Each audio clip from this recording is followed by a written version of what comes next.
Hello students, today we are going to see the dielectrics topic.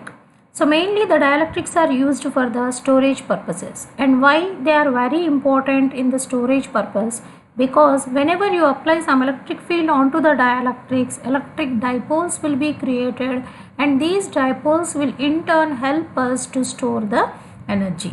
So first we will see what is meant by electric dipole. So electric dipole is nothing but a separation of two charges, positive and negative charges, with some distance. If there is an electric dipole, it is having the dipole moment. That dipole moment is nothing but the charge into the distance between the two dipoles. In the dielectric material, whenever you apply the electric field, what happens is the positive charge moves in the field direction and the negative charge moves in the opposite direction.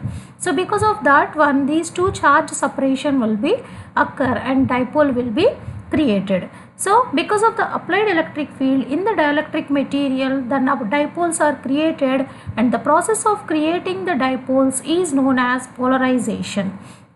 Now if more number of dipoles are created, they are having the dipole moment, hence the dipole moment is directly proportional to the applied electric field. To remove the proportionality constant, we can use the symbol alpha suffix p, which is known as polarizability, and alpha suffix p can be written as mu by E, nothing but dipole moment per unit electric field.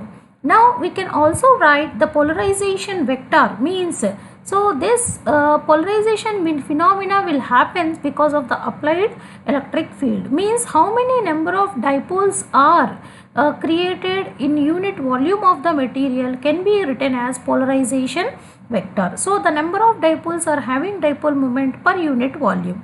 Mu by V is equal to, we can write mu is nothing but Q into X by V, and the volume can be area into length, and area into length can be cancelled, and finally we can get Q by A. This is one more relation. So we can write the polarization vector mu by V, one formula, and polarization vector is equal to Q by A, another form, and this can also be written as number of dipoles per unit volume can be written as capital N, and N into mu, and mu is nothing but alpha into E. So polarization, we can write the different forms of the polarization vector like mu by V, Q by A, and N mu and N into alpha E. Now we can see, once you can apply the electric field onto the dielectric material, then what happens is number of dipoles are created, means their charge density is also changes. So here we can write charge density on the atom. Generally charge density on the atom can be always written as represented with rho, that is nothing but charge per unit volume. So if the atom is in spherical shape, we can write Q by 4/3 pi r cube if atom's radius is r. So this is the charge density of an atom. So now whenever you apply the electric field, okay, so that atom will experience the flux density.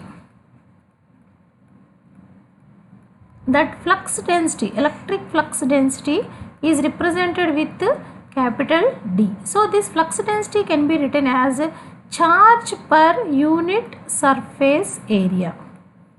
Charge per unit surface area. So here the atom is in spherical shape, we can write that surface area as 4 pi r square if the radius of the atom can be written as r. So this is the flux density formula, Q by 4 pi r square, and we know that electric field intensity, applied electric field intensity, can be written as Q by 4 pi epsilon naught r square. So electric field intensity can always defined as the force experienced by a unit charge placed in an electric field, means already a charge is there plus Q, let us assume that because of that one around this charge electric field is produced. If you can keep one unit charge in at a distance of R. So the force experienced by this unit positive charge placed in an electric field can be written as E is equal to Q by 4 pi epsilon naught R square. So the flux density is D and electric field intensity is equation 2.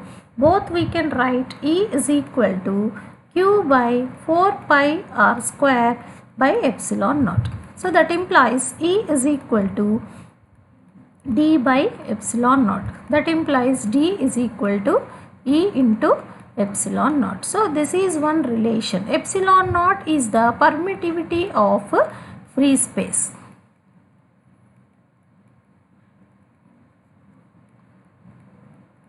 Now if you apply the electric field onto the material, then what happens? So on a dielectric material, if you apply the electric field, then what will be its flux density? So then we can write it as D is equal to epsilon E.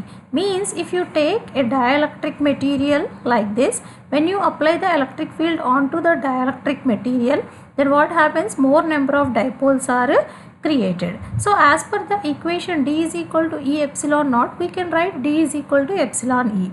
So here what happens is, when you apply the electric field inside the material, dipoles are created, means polarization takes place. More number of dipoles are created, and in addition to this, some of the lines of force are also passing around the dielectric material.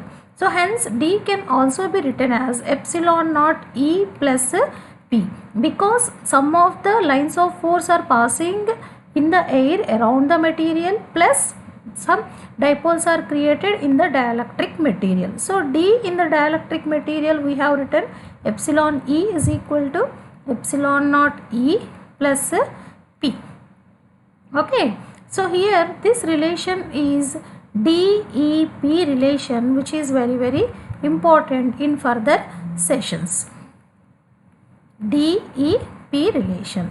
So here we got epsilon E is equal to epsilon naught E plus P. This is one more relation which is very important to get the some other relations like dielectric constant and dielectric susceptibility, etc.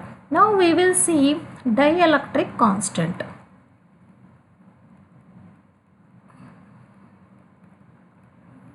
And dielectric constant, or we can call it as relative permittivity.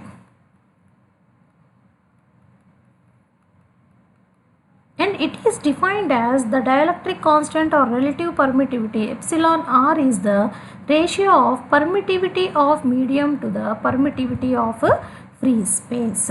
Okay, so and we got one relation like D is equal to epsilon naught E plus P. And D we can write epsilon E is equal to epsilon naught E plus P. So epsilon, instead of epsilon you can write epsilon R into epsilon naught E is equal to epsilon naught E plus P. And P you can write epsilon R epsilon naught E minus epsilon naught E. So P is equal to, if you can take it as common, epsilon naught E and epsilon R minus 1. Okay, so this is one more relation for polarization and dielectric constant. Dielectric constant is a very important parameter. By knowing this dielectric constant, you can say that the dielectric material is having high dielectric strength or not. And here epsilon R minus 1 can be assumed as dielectric susceptibility. So this is called dielectric susceptibility. So here P is equal to epsilon naught E into chi E, that implies chi E is equal to P by epsilon naught E. This is one more relation in between dielectric susceptibility and polarization. So here we have two parameters, which is dielectric susceptibility and dielectric constant. So these are representing the dielectric strength of the material. By knowing these two parameters, whether we can say that that dielectric material will store the energy, high amount of energy. I hope you understand these basic definitions.